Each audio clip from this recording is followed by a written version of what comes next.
Hello there and welcome to Marketing Room 101, the podcast where I invite marketers to join me for a good old rant and give them the chance to banish one thing from the industry forever. I'm your host, Ben Norman, Strategy Director at Principles in Leeds, and I'm joined this week by Jordan Stachini. Now, Jordan is the founder of Co&Co, an agency in Manchester that describes itself as no fluff, no bull, just mega marketing, which she set up on her own just a month before the COVID pandemic struck, and has since then grown the successful agency that she herself admits was never really supposed to be an agency at all. I wanted to invite Jordan into Marketing Room 101 as she's refreshingly unfiltered in how she talks about marketing. She doesn't try and make what she does sound any more complicated than it really is, and she seems to take her own advice about not being afraid to have an opinion, which I think comes through in this episode. So here's my conversation in Marketing Room 101 with Jordan Stachini.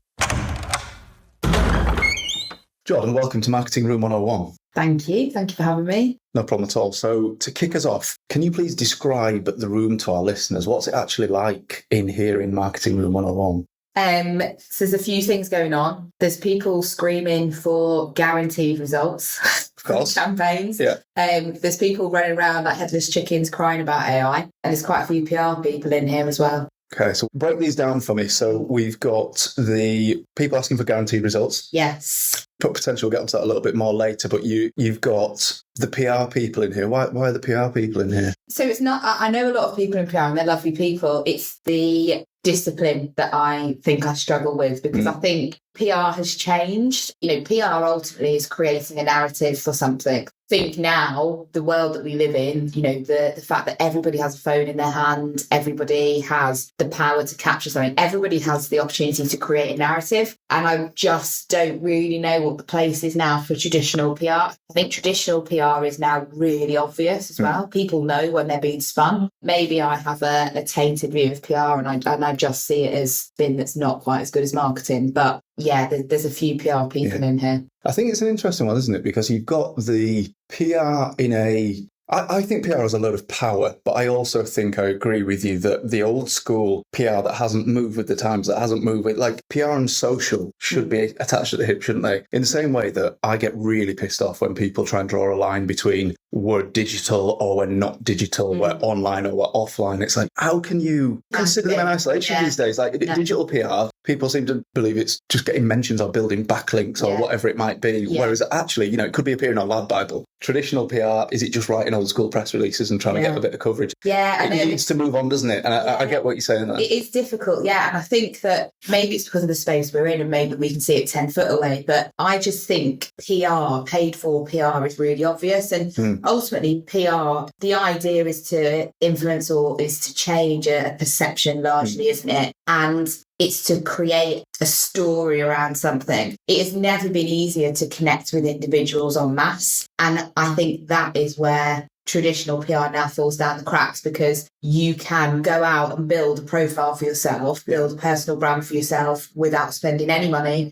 from your bedroom, if you like, just using the tools that you have in your phone. And where does that leave the role then for PR in doing that for you? So I agree with you. I think that the digital world and the offline world, I don't think they are separate. I just think they're, maybe two different planes in the same universe. But you can be as offline as you like. Someone will capture it and put it online. And then is it now online marketing if someone sees it and does something because they've seen your offline activation or whatever captured and put online? So yeah, and I thought we'll let them come back to you individually over time as well. So you're the founder of Co&Co here in an unusually sunny Manchester today. Oh, I don't know. We've had some cracking weather recently. Yeah, just every time I come over, I know it's a cliche, but every time I come over the hill to Manchester, it seems to piss it down. We have a big sign in our office. It's on our website as well, actually, and it's in every deck that we do that says you can keep your blue sky thinking we were born in Manchester where great things happen in the rain. Love that. Yeah. So you set Co&Co up when you just turned 30. Yeah, a few months after. So you did it on your own. I did. And it happened to also be the month before COVID. Yeah, so I registered the business in February 2020 and then March 2020 we all went into lockdown for 2 weeks. Do you remember that? Of course. Yeah, can't forget it. Yeah. Multiple years. So yeah, obviously wasn't in the plan for a global pandemic to come along. No. But it did. And we just had to roll with it, really. And then fast forward 5 years later, we're sat here in this office and You're running a successful business. Is this how you imagined it turning out? What did you imagine it turning out? And how does that compare to where you are now? And what's been the toughest point in that journey for you? Because it can't have been all easy, right? No.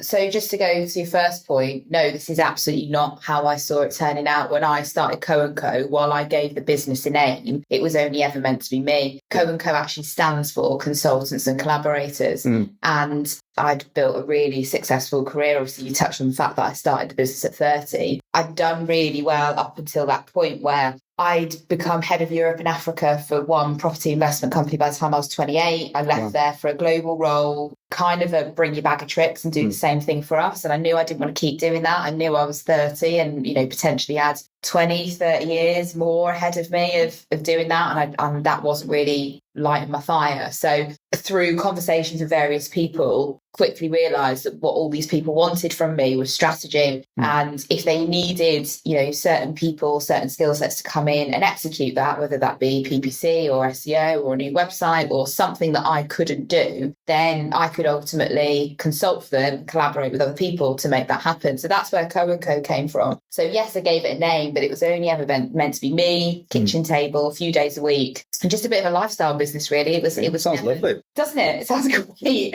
But that's not what happened. And yeah, we've grown organically. We've grown through necessity. And what I mean by that is we've had more inquiries and therefore I've needed more help. I never set out to build an agency. Now I'm setting out to build an agency to sell. So yeah, it's not anything like what I imagined it would be like. And making those decisions to grow and that kind of thing were not ones that I took lightly because, while I was okay with being responsible for my mortgage being paid and all of my finances, being responsible for other people's is a different ballgame. So we've grown steady, we've grown slow. And when I was starting out and when I kind of got to that point where I realised I can't do this on my own now, I'm going to have to grow it at least, by a few people. I sat down with somebody and he gave me the best advice I've ever been given in business. And that was, you can grow in two ways. You can either grow with speed or you can grow with stability. And I've chosen stability every single time. That is what I chose. I didn't choose the scale, exit. The people that work with me are really important. And, as I say, my plan is eventually to sell this, but we're not talking, a few years, we're talking maybe 10 years. But what happens to the people that are here when that happens really matters to me. And having no plan and just making good, solid decisions along the way has done me okay so far. So I think I'll keep with that strategy. Yeah. There's a lot to be said as well for having a very, very strong business with fewer people than there is having, like you say, the chaos of growing into being 50 people, 100 people, whatever it might be, the chaos that comes with that and the potential risk to your clients, the risk to the people that work here, the risk to the culture. Yeah. And the mental health that I've suffered in the past, and I'm happy to talk about with mental health and, have really gone to a place of burnout. One of the things that kind of annoys me, I don't know if it would be in Marketing Room 101, but it's certainly been my Room 101, is people that confuse stress with burnout. Yeah. I'm stressed as a person. I run a business. I'm responsible for a lot of stuff. That is stressful. Have a stressful life. Have a lot going on. You can manage that. And actually that kind of stress is a bit of a privilege. Burnout is something totally different. Burnout is a feeling that you don't know if you will survive it. And that is different. And having been there is no way that I would put myself back in a situation that would potentially bring that on again. Why would I do that to myself? I've had a similar experience. It's interesting what you've touched on because I've not heard anybody really define it in that way. But when I think about previous places I've been in work, but then I also compare them to the impact that might have had on relationships I've been in. And it's burnout is never a good thing. But I am a person who really gravitates towards stress. Same. I love stress. I think stress can be great. I don't think we should be shielding people from stress. Yeah. I think we're all afraid that stress is you can't put that young person under stress. Like stress is how we grow. It's how we improve, right? And there's healthy stress. I don't think burnout's ever a good thing. It's not. And as I say, that is how I define it in my head, is that stress is manageable pressure. And you should always feel a stretch, I think. Like I definitely feel that when I feel that stretch, I'm like, okay, this is growth now because I'm going up a level. Yeah. And I love that feeling. And I hope that I have created a culture and an atmosphere where everyone feels that stretch, but also feels the support around them to make that next step. But yeah, burnout is a feeling of I don't know how I'm going to survive this. And it's interesting what you say there about gravitating to kind of towards that stress, because I actually ended up going and having quite a long time with a therapist to help deal with the burnout. And she said to me, you are someone who thrives in chaos, and actually what you need to be comfortable with is the calm. And I don't do well with calm because I'm always waiting for the chaos, because that's where I feel comfortable. So yeah, that was a real journey to go on. But going back to your point, anything that might put me back in a position of that, there's no way that I would do it to myself. So if we take a step back a little bit, if we go back about 10 years, 15 years, however long it actually is now, I think we seem to have quite a similar experience in our early careers. I understand you did quite a monotonous, really grown-up job in a contact centre before you ever started out in marketing. I mean, I wouldn't call it a grown-up job, but it was monotonous. It was the sort of job that grown-ups were doing around. Yeah, there was a lot of grown-ups around me doing.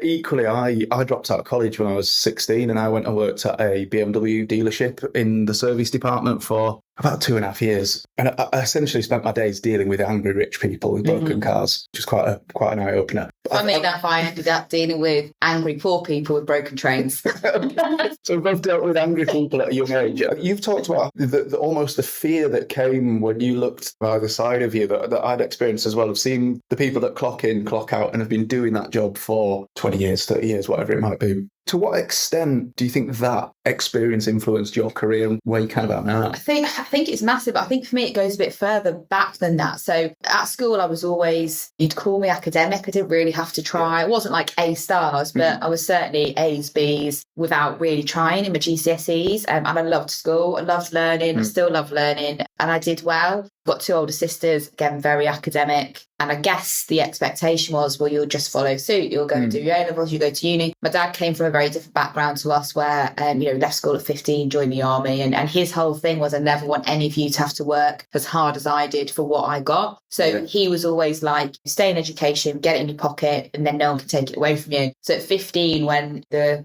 local college, the college from about an hour away, came to school, and the girls from the beauty courses came in, and I went home at 15 and told my dad that I wanted to be a hairdresser. He met me with a no, you fucking not. And that wasn't anything against hairdressers. It was you picking a really hard line for yourself here because, starting wage is low. It's graft. Go to sixth form, get your A-levels. If you still want to do it, people are still going to need their haircut, and you can do it then. And I resisted that for a long time. But in doing that, I found media, and in media, we did a module on advertising, and I loved that. And I found out I was basically really good at like persuasion. And I thought, okay, if I could do this for a job, then this is cool. But after that point, I've been in education, I felt, for a really long time, and I needed a break. So I said to my mum and dad that I wanted to kind of bum around Thailand for a bit. Before I went to uni, I got my place and I deferred it, and they were cool with that. But in that, because of the kind of work ethic, I guess, it was put into us by our mum and dad, it was, okay, if you want to go and bum around Thailand, that's fine, but you're going to have to pay for that. Again, great learning curve, because what jobs are there for you to do? And, you're 18, they're mundane, they're not massively exciting. There was no such thing as social media then, so I couldn't go and get a job, doing content creation or anything. So I went and worked in a contact centre, and I was the person, because I had the GCSE in English, that people wrote, and I mean wrote, physical letters to for National Rail complaining. And it was just the most boring job ever. And like you said, I was seeing people come in, day out, and this was their job, and they'd done it for 10 years, they'd done it for 15 years. They'd done it because their mum worked there, and then they worked there, and their cousin worked there. And I just, everyone is different, horses for courses, people all want different things. But I knew that was never going to be enough for me. And while I still had a plan of, right, I'm going to go to uni and I want to go and work in this thing called advertising, I think what that job did is gave me a bit of fear. If I don't go and follow what I want to do and do well at it, then I could end up back doing something like this where I've just walked into it. And that stress that you talked about, I think that's maybe the thing that I'd missed at some point in that role. Fine, I could do the job, I got paid a wage, that sort of stuff, but did I get that buzz of the stress that I get in my job now? I think I knew I needed that in some way. Yeah, that you're right, there's that feeling, isn't there? Like, I had a day like it yesterday where I was so busy. I feel like every meeting I had, or every conversation I had, I moved the dial in every single one of them. And I went home fucked. I was knackered last night. I think I was asleep by like 8:30. But that feeling of like when I was walking back to the car last night, and I was just like, I've really fucking done some work today. So if moving on to where we are right now, and you really, really bang the drum for ROI obsession. Yeah. I like your statement that if you're not measuring, you're not marketing. But I often think there's that fine line, isn't there, between letting data drive the car and data be the fuel in the tank is, I know you're a fan of an analogy, so that's throwing it in there. How can brands be ROI obsessed and measurement led or measurement powered, but also still make sure there's that room for magic, the room for that creative idea that you can just feel in your gut? How can we make sure that the ROI obsession doesn't stop them from having that moment of magic? Yeah, and the ROI obsession thing is absolutely not meant to dampen anyone's powder or be the party pooper. Ultimately, that ROI obsession is the strategy bit. Yeah. So the great idea and what it looks like is the execution. As long as that execution is happening in front of the right audience at the right time with the right amount of spend behind it on the right channels, they are all the things you measure. So as long as you can measure the execution, not that I don't care what it looks like, but that is secondary to me. So for me, we always start with what is it you're actually trying to achieve? One of the things with ROI that we really have to help people overcome is that everybody thinks ROI is related to a sale. It's related to someone handing you money for a product or service that you offer. And that's not true. And that's where people fall down, because ROI is just the measure of activity versus spend you've put in. So, things that you might want to achieve it might be sales, it might be driving footfall, it might be getting more people to your website, it might be downloading content, it might be signing up to a newsletter, it might be increasing followers. That is your objective. Then you work out how do you make that happen? And then you work out how much money you're going to put into it. What it then looks like can be as fucking creative as you want it to be. And, we were talking before about the conversation and talk that I'd listened to of, forget his name now, apologies, but the lead designer at Surreal, who used to be at Innocent. And he was being asked in this talk that I was listening to about, how are you able to get away with being so creative? And he said, it's very simple. We've never tried to relate what we do on social and organic to sales. So yes, we measure engagement, we measure followers, we measure all of those metrics that people might call vanity metrics, but if they disappeared tomorrow, you wouldn't call them vanity metrics anymore. We measure those, and that is how we measure the success of our organic. Yeah. The sales is something else, and that is brilliant. And I wish more people thought of it like that, because not every single activity you do has to put money into the till today. It might do, but it might not be the thing that happens straight away. And that's where the strategy comes in. You take a 12-month strategy, you're not going to do everything all at once over the 12 months. You're going to drip feed things, and you're going to do peaks and troughs of different activity. That's strategy. So that's kind of the ROI thing. You can have magic. You can have, if anything, we try and encourage people, and we say to everyone we work with, we're really going to force you to be brave here, because we do our best work with people that want to be different and want to move the needle. But we will also make sure that this works, because it can look good, but does it work? I think that's a really, really good way of wrapping up that whole piece around ROI. And I've mentioned to people in the past, I've got this massive list of things that I want to put in my marketing room 101. If I ever do an episode where I just interview myself. But one of those things is this idea that you're either ROI obsessed and a performance marketer, or you're an outdated brand building marketer who doesn't understand number. And it's like, actually, no, that conversation is more nuanced nowadays. Yeah, you can do both. You can do creativity and performance. And I think you have to. I think you absolutely have to, because one can't exist without the other. No. So I think that has moved on. I think that's a really good way of summarising it. So the time has come for you to banish something from the marketing industry. Can you tell me, Jordan, what would you like to banish, please? So there's two things I would like to banish. The first one, anybody that works with us or works with me will not be surprised, but it's exclamation marks. Right. And the reason for that is I had a lecturer at uni who just burned into my head that if you have to use an exclamation mark, you haven't said what you think you've said in the right way. So rewrite it. So I hate exclamation marks. No tone of voice we've ever created would have an exclamation mark in. Nobody is allowed to use exclamation marks when they send emails to me. That sounds really diva-ish and nasty, but I can't stand them. And I make people rewrite things all the time if I spot one. So I would like to put them in. The other thing that I would like to put in is just this guff about how AI is going to take all the creative jobs, because just think that is Well, it's very dangerous, but it's very short-sighted as well. So let's pick into exclamation marks, because I've just become conscious, now you've mentioned that I've probably sent you quite a few in emails. I agree with you, but I use them personally, but I would never use one for a piece of brand communication, I think. So maybe I need to anyway. Yeah, so I need to address that outlaw them completely. So your point about exclamation marks is that you can write it better. You can make the point without needing to tell people and making a point. We're in the industry of telling stories and getting messages across and trying to persuade and influence people within 2.5 seconds. If you cannot write a line of copy or a sentence that does that without an exclamation mark, you need to go and work in PR. You need to go and do something else because you don't have to write. Yeah, okay. So is there anything else? So if we think about punctuation and grammar, because exclamation marks we can take in, but is there anything else that you think we need to rule out? What about emojis when they're used in copy? So emojis I'm actually all right with as long as it is appropriate for the brand. Yeah. I use emojis in all of my LinkedIn posts and things like that. And we use them in other client stuff where it is appropriate. That's not to say everyone should be throwing aubergine emojis over everything, but there is a time and a place for them. I don't know, maybe emojis will get to that point later down the line where they are the bad grammar. But yeah, I actually don't mind an emoji. So we're thinking about exclamation marks, but also, you mentioned about AI there. Yeah. But you're not saying you want to get rid of AI. You're saying you want to get rid of the fear of AI.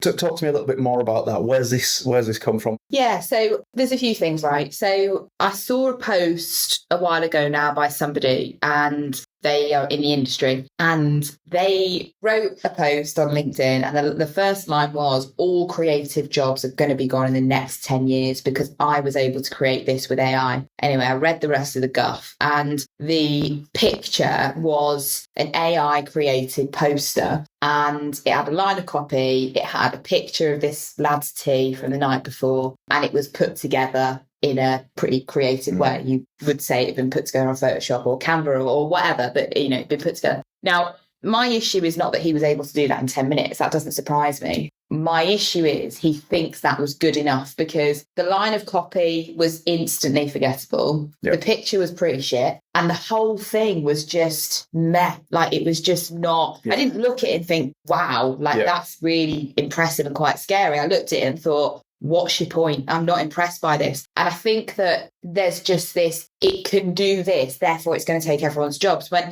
actually I think AI will serve a purpose for reducing costs where people don't have the money to spend on a human doing the job. So, for example, you could go out today and you could go and buy a Billy bookcase from IKEA for 90 quid that has been mass produced. Anyone can have it. It can come off the production line in about 3 minutes and it will go up in about 30 minutes, depending on how good you are at flat pack. That's fine. That serves a purpose. Loads of people out there have got 90 quid to spend on a shelf and no one's bothered about everyone having it as well. You could also go and have a shelf built by a master craftsman. It's going to cost you 10 times the amount. It's going to be one of a kind. It's going to be a story to it. It's going to be exactly how you want. You're going to be involved in the process of it. And it's probably going to last longer. That is exactly the same for me when it comes to AI and creative. There will always be a place for a cheaper option, but there will always be a demand for quality and one-off and uniqueness and that no one else has this. Like, that is human nature to want to be like that. The bit that does worry me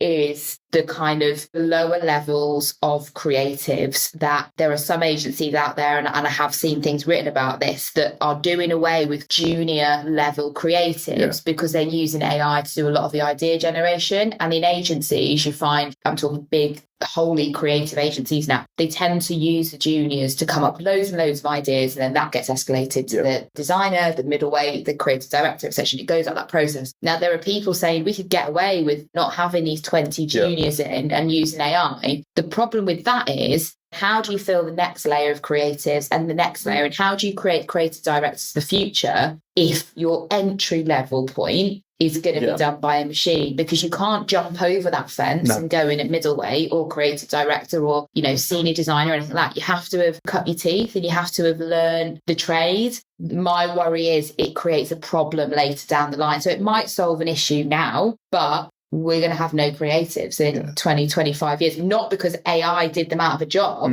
because creatives decided to get rid of a layer of people that feed the next layer. 100%. I think the way that we're approaching this as an industry, or the way that many are approaching it, is potentially self-sacrificing. We're potentially cutting off our face to spite our nose with AI. And I think it's, going back to your original point about this, if you think AI is going to take your job, or you think AI is going to take everybody's jobs, what you're probably showing is that you don't really understand, or you don't have a great grasp of what creativity is, of what great communications are. Because if you think it's just production, then you're showing that you don't understand the value of human creativity, human ideas, reflecting a genuine human insight. The only time I've ever been wowed by AI, and I don't know if you'd agree with this, is in just how accurately it can create something that looks real, but it can't create the backstory of that actor and the reason why we like that actor. I've seen it recreate. It can't make connection. Yeah, and if you think about someone who created something where it looked just like Brad Pitt, and they're like, well, we don't need Brad Pitt anymore. Yeah, but we like Brad Pitt, or we like X other actor because we followed like their career, we know the backstory, we connect to that human, and I think that's the same with music.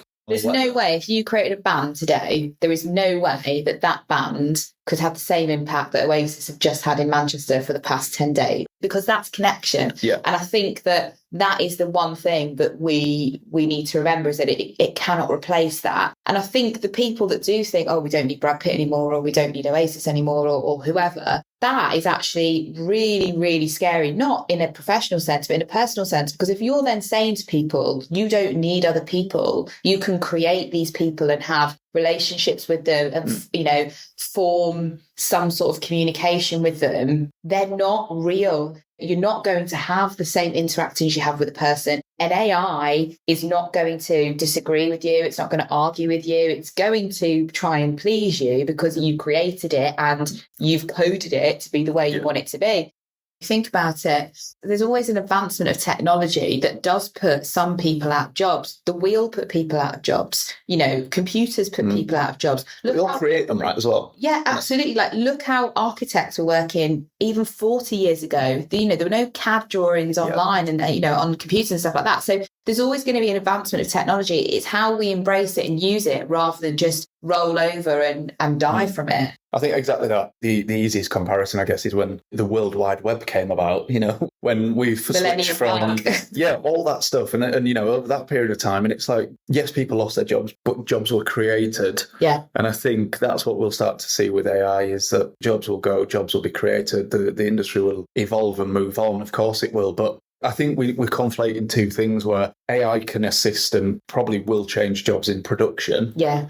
Don't know if it's going to replace anyone coming up with it. The way ideas are created, the way big ideas are created, I don't think any different now really to what they were in the 60s. I think the majority of the best ideas I've ever had have come through experience, and that experience of just over time, or experience of actually something happening to me and then me going, fucking hell, that's a great idea, or you see something or you interact with something. You cannot replace that. I'm coming into Manchester this morning and I saw all the TaskRabbit stuff, and you see it and you're like, if anyone's seen the TaskRabbit stuff, they'll know what I mean. But they're using lyrics from songs, repurposing them in a really creative, really funny way to talk about people that can do tasks around your house. And I'm following some buses today on the way in. I'm laughing in my car at how great these lines are. And AI could produce the ads. AI could do the typesetting. It could probably put the person in the ad, whatever, but can't come up with that idea. No. And it also can't write the songs that we're then referencing back to. The production side of it, AI is probably coming into that area quite heavily, or will do. But I don't think it's ever going to scratch the surface of the genuine human creativity behind the ideas. 100%.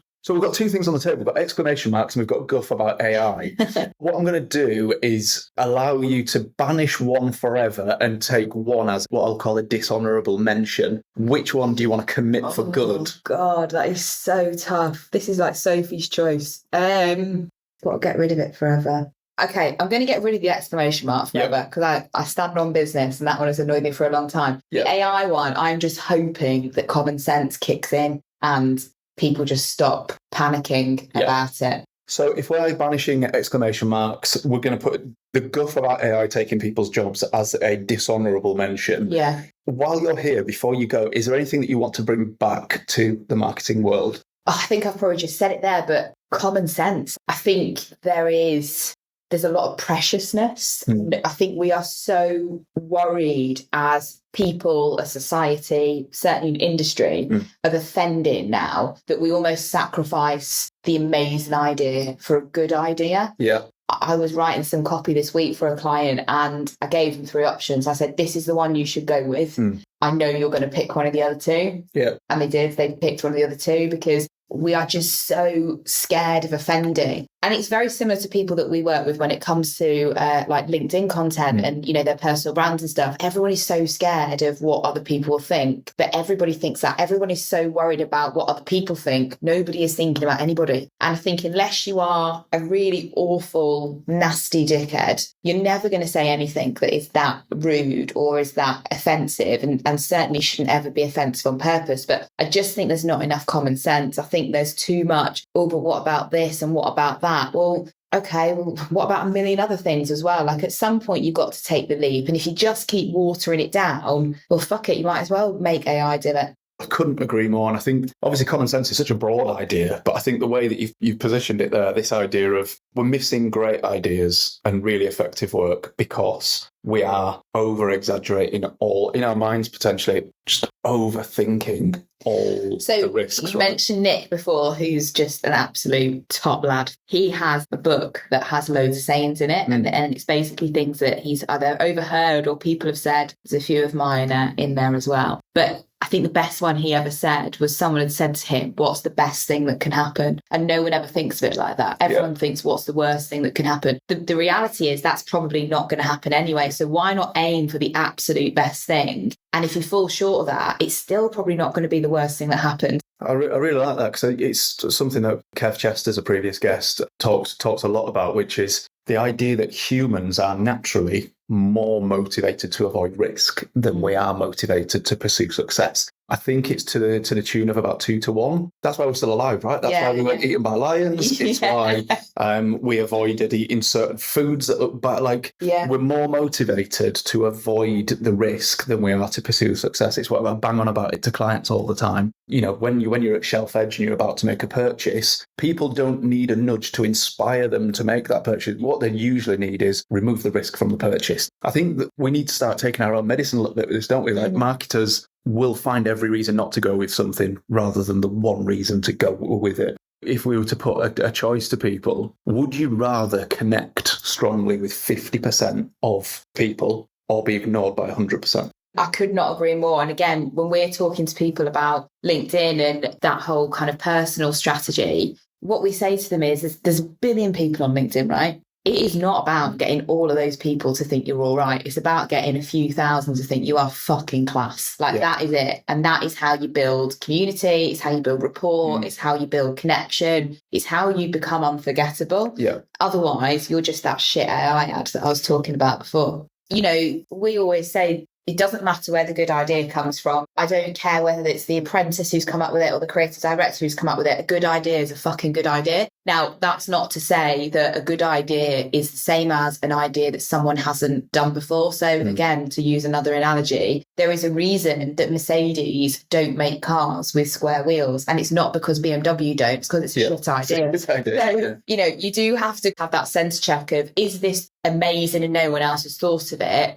Or is it shit? But you don't know that until you try and drive a car with square wheels. So we try and tell everybody we work with, we are really going to ask you to be brave with this and step out. We've just been working for 12 months with a property client, brand new in Manchester, really, you know, in a competitive market. It's a brand new neighbourhood that they're creating. One of the first billboards we created was over Ancoats, us too. And, you know, you think that's brave, because everyone fucking loves Ancoats, but, you know, also it's big. Do you know what I mean? So, you know, we showed them that and they're like, fucking hell.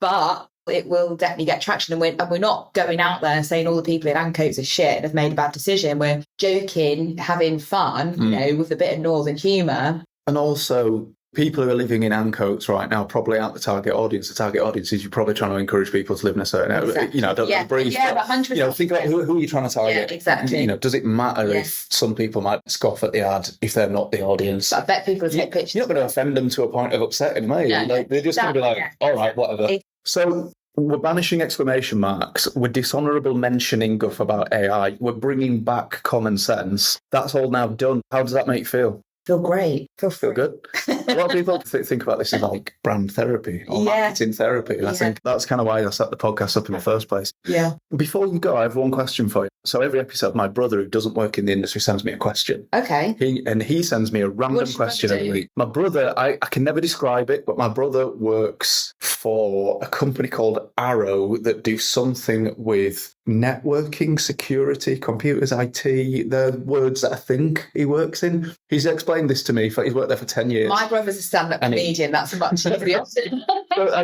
So my brother's one of the most funny, creative people I've ever known. Yeah. And he works in this job that I still, after 10 years, I have no idea how to understand it. Yeah, but I bet he says you just like colour in for a living or something. I think that's exactly it. Yeah. My own sister once messaged me and said, "Hiya, I need a hand. Do you know anybody that does marketing?" And I was just what do you think I do? Yeah, I think people probably don't understand what we do either. Yeah, we assume it, don't we? I mean, my stepdad started showing me videos of somebody called Rory Sutherland. Oh, yeah? Day. Like, I know who this guy is. Yeah. But he's sent me a question. So he's asked, you were born down south. Oh, he's done his homework on me then. He always does. He always does the homework. So you were born down south. Yeah. Your dad's from Manchester. Yeah. Mum from Yorkshire. Yes. Rank those places in order from best to worst. Fucking hell. Did he not want me to get invited to Christmas? Okay, I'm going to say Manchester, Yorkshire, down south. Quite easy for me, actually. How come that's so easy? Because that seemed to come really naturally. What's thinking? So, all my dad's family still live up here. In fact, my brother lives here, my sisters live here, we all live up here. From probably the moment I could speak, I just wanted to live in Manchester, and I couldn't have told you why. I just wanted to. I guess it's because we've got a massive family. All our family were up here, and we were constantly up here. Like, I'm one of 30 grandchildren on one side, so loads of cousins and stuff. So I just loved being up here. I love the atmosphere. I think this city is the most incredible city in the UK. I've also been fortunate, prior to starting Co&Co, I was in the property industry, and I've seen it grow and I've seen it really flourish. And I just think there's something about this city that is so special. Yorkshire, I couldn't put it last. So whereabouts in Yorkshire is the family connection? So she's actually from Wensleydale, proper Yorkshire Dale. Brilliant. She learned to drive a tractor before she learned to drive a car. Amazing. And she was Miss Milkmaid 1970 something. So she. I like that. That's the thing. Yeah. We've got pictures and everything. She's proper lass from the Dales, wellies kind of person, which was great as a kid because we could be as messy and do whatever we wanted. And if we wanted to go out and make mud pies all day, that was fine. If we wanted to come in and take all the cushions off the sofa and build forts and eat our tea in it, that was totally cool as well. And then down south, I think I probably wanted to leave by the time I was about 11. I mean, obviously I was born there. I lived there for the first 19 years of my life. So I've nearly lived up here away from the south for as long as I lived there. But I feel no affinity to it. I don't really go back much. I don't feel any connection to it. I hate London. I grew up in a really nice area in the middle of the countryside in Buckinghamshire. But it's just, this feels like home. And I think that's what it's interesting he says that, because when people meet me, if they follow me on LinkedIn or whatever, everyone expects me to be northern. Yeah. And I'm probably the least southerner you could ever feel like that. Yeah. I think I'll agree with you on the greatness of Manchester as a city. I'll disagree on Yorkshire not being soft. Yeah. Actually, I'm from Barnsley, so I'll agree on Manchester being one of the best cities in the country. I'd call it a mecca. Certainly it's felt like that the last 10 days with the Oasis stuff going on. You've got the cricket on here as well at the minute, which is always a good crack at Old Trafford. So I will disagree on Yorkshire not being top, but this is your choice. But what I like is north versus south, North Concord. We'll agree on that one. How can people get hold of you, Jordan? So we are co&co.com if you want to head over to our website, or via myself on LinkedIn, Jordan Stachini. Great. Thank you for coming in. It's been great. Thank you. Thanks so much.